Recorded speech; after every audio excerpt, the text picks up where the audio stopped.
A very warm welcome to all of you. For those who don't know me, I'm John Grundy and I'm a partner at Mills and Reeve in our private client team. And this morning we're going to kick off the first in our week-long series of webinars, focusing for those operating in the owner-managed and family business space. So my session this morning is going to be on will planning for business owners and why getting it right really does matter. Throughout the rest of the week, so tomorrow my colleagues Catherine Kennedy and Andrew Moore are going to be looking at wealth protection and mitigating life's pitfalls from a wealth protection perspective. Wednesday is going to see some of my corporate colleagues have a look at managing the business and in particular getting the company rule book right. Thursday we're going to shift across and have a look at some of the digital assets or issues associated with digital assets that those operating owner managed and family businesses are grappling with these days. And then finally on Friday, again all of these sessions are at midday. On Friday, we're going to have a look at some ESG issues, and we're going to share some of our experiences and some of our knowledge in the ESG space. So, if you haven't registered for any of those other sessions and they're of interest to you, please do so. Hopefully, you've got a link already, had a link already to these webinars. But if not, you can find details on our website. So in terms of today's session, the plan is for this to last around half an hour. There will be time to take some questions at the end, and there is a Q&A box, so please do post a question, post any queries you've got. My colleague Emma Gill is also on this call, and Emma's going to monitor questions and she's going to pose those questions to me at the end. If your question doesn't get raised, but you want us to get in contact with you, we will happily follow up and just drop a note of your name and we'll follow up with you. I should also say that the session will be recorded and we will share that recording with you afterwards, and we'll also share these slides with you. So in terms of the agenda and what we're focusing on, what I'm going to cover today, so I'm honing in on will planning for business owners. And the starting point is just thinking about some of the tax issues, some of the inheritance tax issues, and in particular, some of the generous reliefs that apply for those that own an interest in a business. So I'm just going to kick off explaining the basics on that front. Then we're going to have a look at a case study, look at an example as to what may represent a sensible way and means for business owners to think about structuring their wills.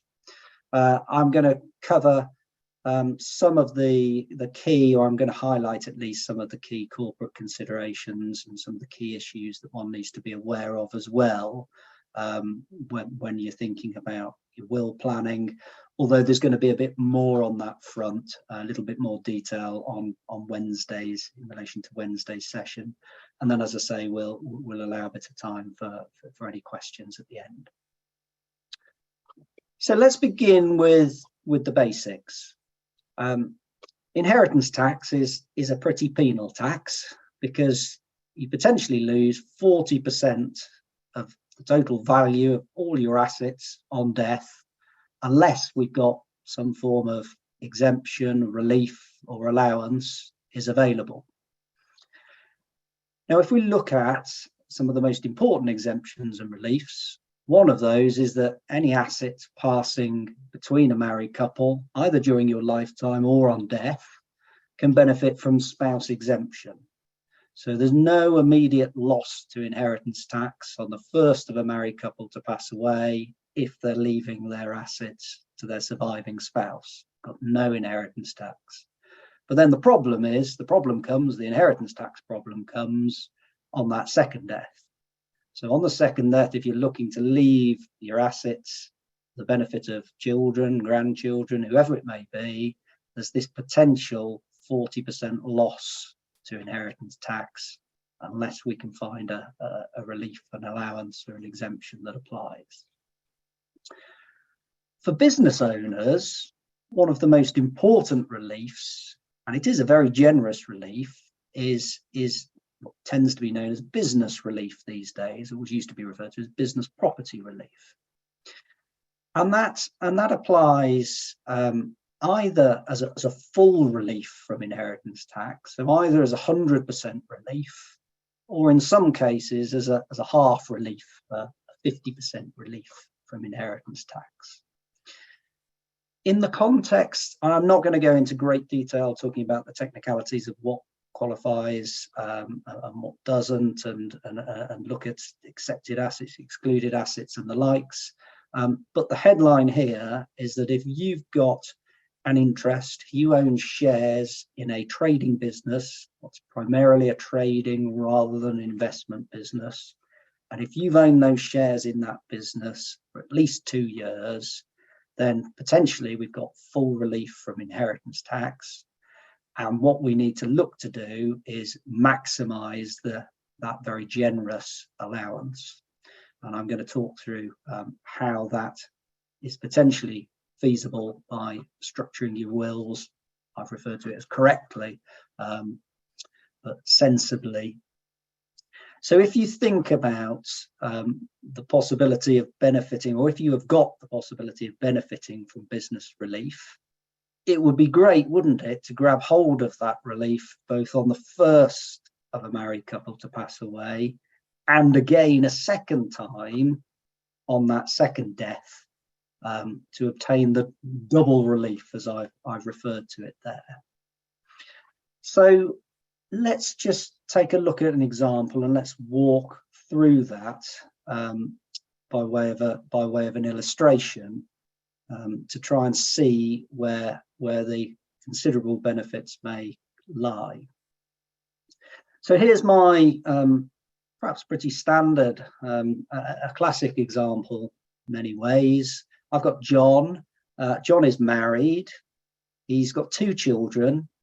John was married previously, and he's got a son from that first marriage, and he's got 1 daughter from his current marriage. He's married to Jenny. What does he own? Well, he owns an interest in a trading business. So he owns all the shares in a trading business, and that business is run together with his wife Jenny, and also his son's involved in that business. And we're told that the business is worth around £4 million, and it does qualify for business relief. He also has got a portfolio of investments. So that business has been successful over the years, generated funds for him that now he's invested over that time, and that investment portfolio is managed by a discretionary investment manager. And again, that is worth similar amount to the business. Actually, it's worth around 4 million. And he is the sole owner of the family home in which him and Jenny reside, and that's worth a couple of £1 million. So what are his main objectives? He is concerned about inheritance tax. He wants to mitigate the loss to inheritance tax for the benefit of his son and his daughter. But his primary objective is to provide for Jenny. His starting point is that he wants to ensure that she's got suitable funds to carry on living the lifestyle that they currently enjoy, but then ultimately does want to get as much as possible for the benefit of his 2 children, so for the benefit of his son and his daughter, respecting that he's looking to benefit them broadly equally, albeit that they may benefit from different assets. So if we just have a look at that in diagrammatic form, So what we've got on the top there is John's estate. What does it include? It includes his business, his shares in the trading company. It includes his investment portfolio, as we talked about, and the other assets is his house. He might have a small amount of money in some bank accounts as well, but it's primarily his interest in the house. So what we may have a conversation with John about is structuring his will so that, bearing in mind his objectives, so that his assets on his death, and assuming that he is the first to pass away, his assets pass into what I've called there a two-fund family trust. So they pass into a family trust, and that trust has got two sides to it, two funds. So on the left-hand side, you'll see his business assets. So those shares in the trading company are going to pass into a discretionary fund. So effectively, it's a discretionary trust fund, discretionary terms. So the trustees have got discretion over the income and capital of the assets that pass into that fund. And because the shares qualify for business relief, we've got no inheritance tax on those assets passing into the discretionary fund. On the right-hand side, we've got no relief at all from those investments. We've got £6 million worth of assets on the right-hand side. We've got the investments, and we've got the house that's worth a couple of million. So we want to structure that so spouse exemption applies. So we've got no loss to inheritance tax on John's death. He's the first to go. And so what we're doing is we're directing that those assets pass into the same trust, but this time the terms of that fund, that life interest fund, are so as to provide Jenny with a right to the income. So she's got a life interest. She's got a right to live in the property as a default position. Still a flexible trust, a flexible arrangement, but as a default position, that ensures that qualifies for spouse exemption. Technically, that element will be treated as what's known as an immediate post-death interest. So the funds passing, the assets passing into that life interest fund will still be treated as part of Jenny's estate for inheritance tax purposes, whereas the assets that pass into the discretionary fund are outside of Jenny's estate for inheritance tax purposes, but they pass into a relevant property trust, and I'll say a few words about that in a moment. So that's the core structure we may be talking to John about. And why are we talking about that structure, and how can we get this benefit of this double relief? So if we think about the starting point there, as I've just described, on the right-hand side, you've got those assets that are chargeable to inheritance tax. On the left-hand side, you've got the assets that at the moment are relievable. You've got the business relief in relation to those shares.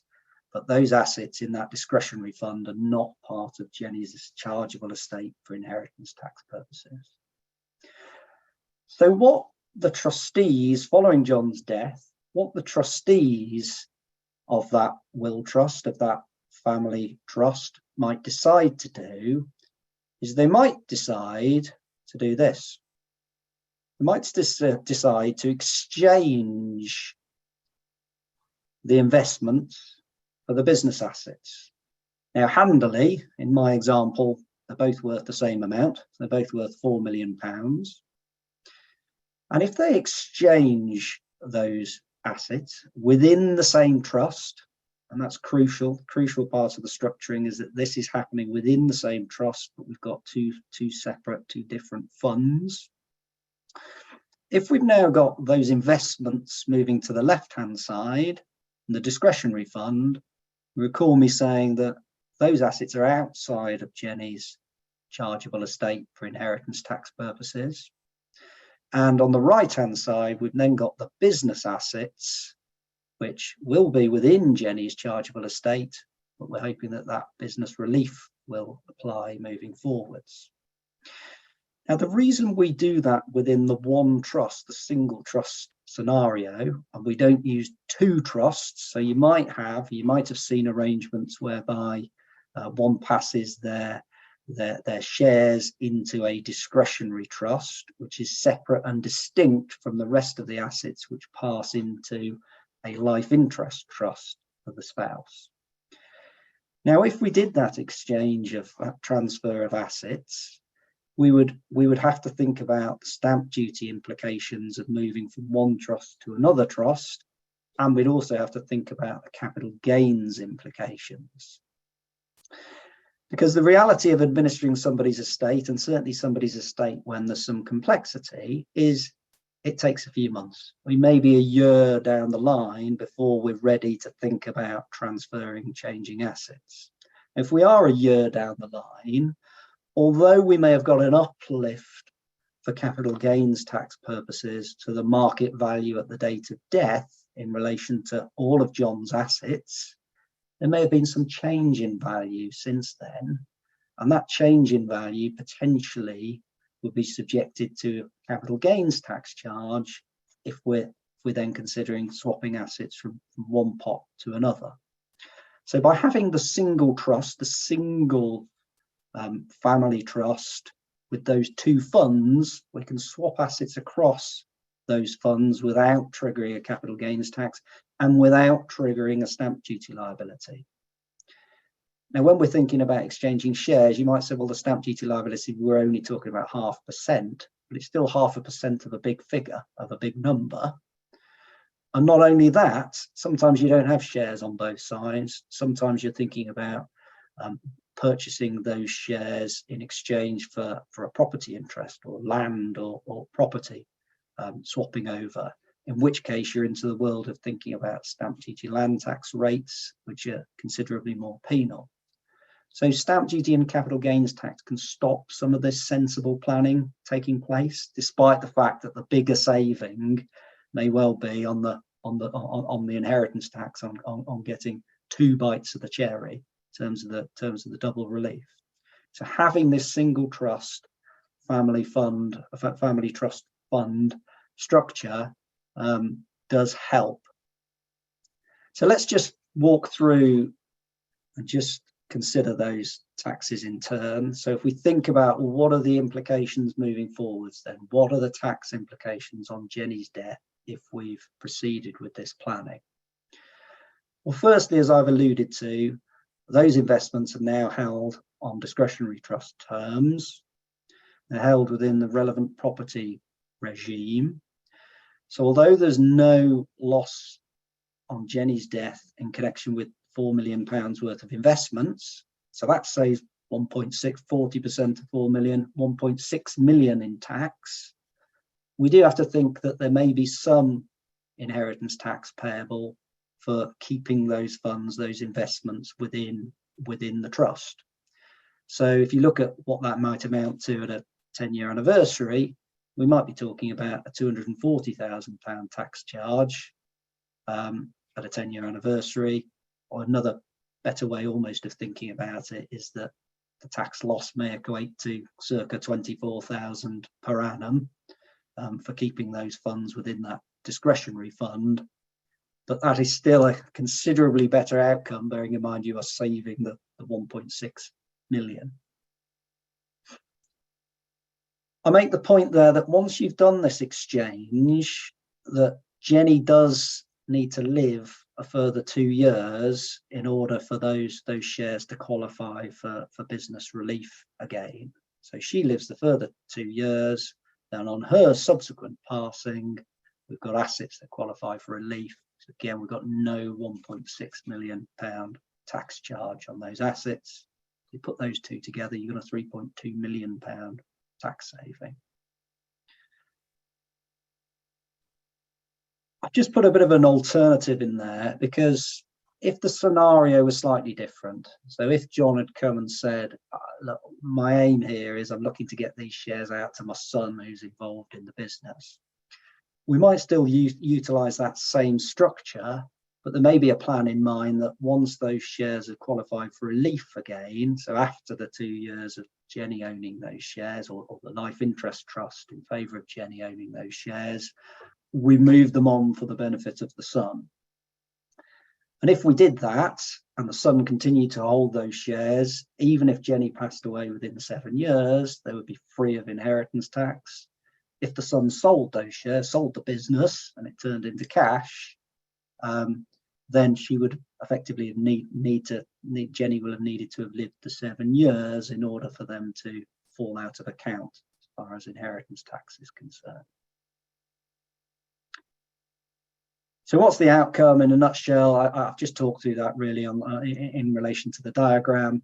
But even if Jenny doesn't live the 2-year period beyond his death, and actually in reality, in practice, it's probably more like a 3-year period, because by the time you've dealt with the estate administration side of things and proceeded with the exchange, you are probably talking a year down the line, and then the 2-year qualification period. So, but even if that doesn't pan out, we're still talking about saving 1.6 million potentially in terms of those assets, or certainly if those business assets are turned into cash, they're outside of her estate. If she survives more than the 2 years, then we've got this possibility of this double relief, albeit there may be, if you look at that in a balanced manner, there may be some inheritance tax costs with those funds remaining in the discretionary trust and the discretionary fund. What I haven't focused on is, but what we do spend quite a lot of time speaking to our clients about is asset protection, is keeping those funds within the bloodline so that those assets can pass down for the benefit of the bloodline and not out of the family in the event of, typically what we're worried about there is relationship breakdown. So the likes of sons and daughters, marriages failing and funds disappearing out the family. So the trusts themselves give quite a lot in the way of protection so far as keeping those funds within the family is concerned. And the same is true as well if you think about Jenny, and you think about Jenny may in later life enter into a new relationship. She may remarry. Again, those trusts have got a significant role to play in helping to protect those funds for the benefit of John's kids, the benefit of the bloodline. I'm not going to say too much more about that. That's one of the topics that will be explored in a little bit more detail tomorrow by my colleagues in the midday session tomorrow.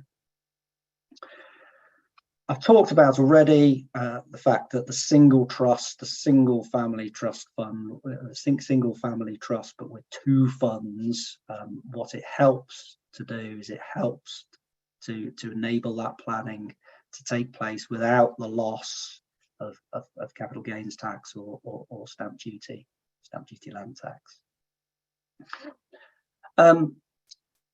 There is a lot of flexibility there in the structure, and one of the keys that I haven't really spent a great deal of time talking about, but is really, really important, is who the trustees are of that trust, because the trustees are the controllers. The trustees are the decision makers in relation to those assets. So in the John scenario, in a very similar case that I've just advised clients in relation to, the decision was taken that they wanted the surviving spouse to be one of those trustees. They wanted the survivor to have a say, but equally they welcomed having an independent professional to make sure that their ultimate objectives were achieved in terms of equality and provision for son and daughter down the line. So they effectively had the surviving spouse plus in that case it was plus a Mills and Reeve Trust Corporation. Plus me acting on behalf of Mills and Reeve Trust Corporation. But appointing the right trustees is absolutely critical to this planning. And you can see, can't you, that there are conflicting interests there. So perhaps having the surviving spouse plus the son from the first marriage plus the daughter may lead to problems down the line. It's probably not a wise route to go down. But that's really, really critical to this planning, is making sure you've got the trustees that you can trust to implement your wishes, to carry out your objectives. Having those right trustees, having the flexibility within the trust gives you lots of options in terms of bringing those trusts to an end at any time, applying income and capital to all of the beneficiaries, which tends to include the survivor plus the kids and grandkids. Now, ultimately, all of that in terms of tax savings and structuring should lead to some happy clients, happy families. Now, I said I would just touch on some corporate considerations, because these are issues that we do come across quite frequently with our business owner clients. And it really is important when you're advising clients about will structuring, will planning, to know and understand what the rules of the company are, what the rules of the business are. And you'll find those typically in the Articles of Association, or it might be the articles together with a shareholders agreement. And knowing and understanding what those articles say and what they allow is really important. So at basic level, can those shares pass into the structure I've just described? Can those shares be transferred to a family trust in line with the terms of the articles? If not, we might have to adjust those.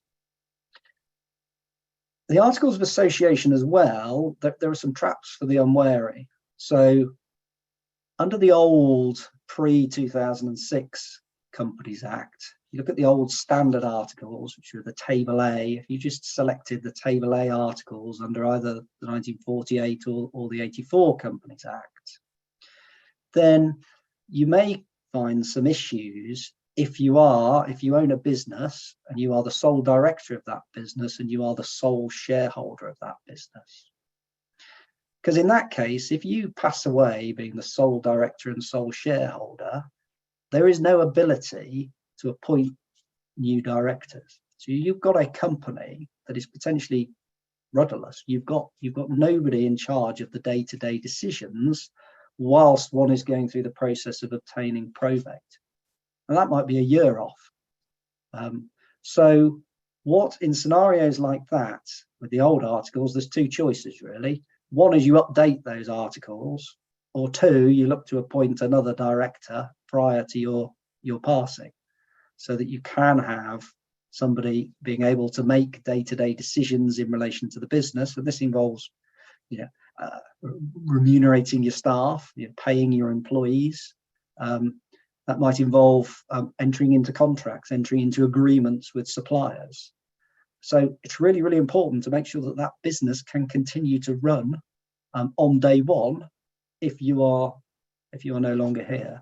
And that's a problem with old Companies Act, model old companies, Table A, standard Articles of Association. Do spend a bit of time just knowing and understanding what that position is. It's less of an issue because of the way the model articles are drafted, as far as the sort of 2006 provisions.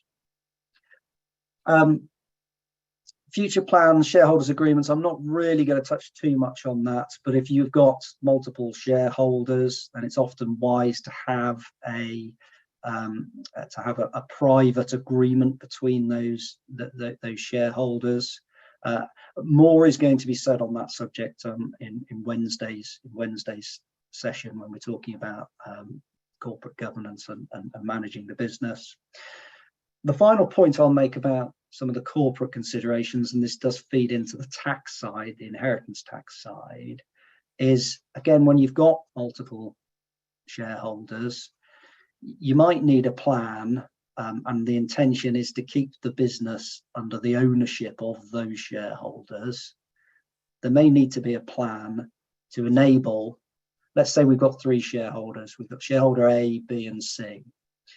If A was to pass away, the plan might be for B and C to acquire A's shares, because B and C are then going to carry on running that business. So B and C might not have the money to acquire A's shares, so you typically need to put in place some insurance arrangements that will pay out some funds to enable B and C to actually acquire A's shares, typically at an agreed price or a price to be determined by an expert valuer. Now, it's really important that you structure those arrangements correctly, because if you had a binding contract, a binding agreement in connection with the sale of those shares, then you would lose business relief. So that really valuable relief that I just talked about, you wouldn't get the relief. So A, in my case, who passed away, wouldn't get the relief if there was a binding agreement for B and C to buy his shares. So typically the solution surrounding that is to enter into some cross-option agreements. Effectively, B and C have got an option, so they've got an option to call in to acquire those shares, or A shares. That is normally set up within an insurance company trust arrangement, and you do need to make sure you get that trust right, and you do need to make sure you get the right beneficiaries. Because quite often what happens with these arrangements is that during one's lifetime, it may be that A decides to sell out to B and C, and you've got this valuable insurance arrangement in place, but A wants to continue with the valuable insurance arrangement, but doesn't want B and C to benefit. He wants his family to benefit, because otherwise the premiums are going to go up on this policy. So again, spending a bit of time making sure you've got the flexibility in terms of who the beneficiaries, who the right trustees are of that arrangement is also really, really important. That was going to be all I was planning to cover in the sort of half an hour allotted today, but I'm going to pass over to Emma now to see if we've had any questions that have come in, and see if we can't address any of those questions. Otherwise, we will come back to you. Emma, has anything come through? Yeah, we've got a few questions on here. One of them is in relation to the swap of the assets, and whether Jenny has to agree that the assets backing her life interest will be exchanged from that investment portfolio into what is essentially a shares in a single trading company, which, although it obviously has the tax benefits we've discussed, it would greatly increase the risk for her. Yeah, I mean, the key there is going back to my point about the trustees. So the trustees are ultimately the people who are going to make that decision over whether an exchange takes place or not. And so you go back to, does John want Jenny to have a say in that or not? And that's part and parcel of the initial conversation with John. If he does, and it's important to him that she does have that say, then by making her a trustee, perhaps alongside, as I alluded to, perhaps alongside a Mills and Reeve as a corporate, as a trust corporation acting as a trustee, then she has got a say, because effectively the trustees have to be in agreement to make that happen. Great. And quickly do one more, because I'm conscious we're running over a little bit. How does this work if the assets in the two funds aren't the same? Well, you can only, in terms of the business shares, yeah, the starting point is that you could just look to only acquire the shares that you've got the money to do so. So if you've got property or you've got enough in the way of investments, you could acquire up to, let's say you had £2 million of investments. You could just acquire £2 million worth of business shares. You could also look at some IOUs arrangements. So the trustee could enter into an IOU arrangement the other side. There's a bit more complexity and there's a few more issues to work through on that, but it's not insurmountable. And as I've alluded to, you can do this with property as well. So it's not just a case of you've got to look at what liquid assets you've got there. So it could be that we decide to move some property across to that discretionary fund. Great, thank you. I said there are a few other questions and we can follow up with those separately. Okay, very good. I hope that's been of interest to everybody. We will be sharing some feedback forms. We really do welcome your feedback. Please let us know if there's anything of particular interest that you would welcome us covering off moving forwards. Otherwise, we will be in touch with a copy of the recording. and a copy of the slides as well. Thanks ever so much for joining us this morning, and have a very good day.